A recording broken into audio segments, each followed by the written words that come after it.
kunama-entities esiphila nawo. Umhlaba ukho the way thina subheka ngokuthi ungakhona. Ama-entities lawa ayavakasha njalo amanye ama-aliens, especially ama-greys, laba banamehla aba-grey with amehla amakhulu. Kwaba mnyama nje, amehla lawa wasaboni sekuyi-third eye isebenzayo. So umamami ngithe mangiloko ngilala naye ebusuku alokagula ne. Ithi le voice kimi nayi ingilosi izothatha umphefumulo kaMamako. Iyabiza ingilosi yandlula ingubo ezinde ugqoke ngathi abafundisi baseRoma. Akasumuntu omnyama, akasumlungu la ufake umqhele la ne wegold. Amehlo wakhe ayilanga.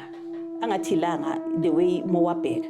Ngathi ngilosi, I was bleeding nengilosi, ungawuthatha umphefumulo kaMamami. Yandlula nje yaya ekamereni. Mayifika ekamereni umamami ngale mabasho laba bebelalele besinabo.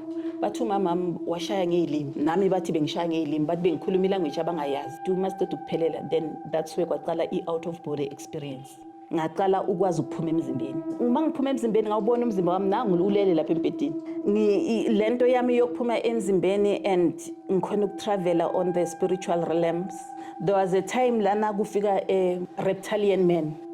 Kwavuleka isilingi lapha phezulu. Angikhulumi ukuthi ngiyaphupha, angikhulumi ngento zokuphupha, mina ngikhuluma ngento zokuthi into zikushubela ubhekile.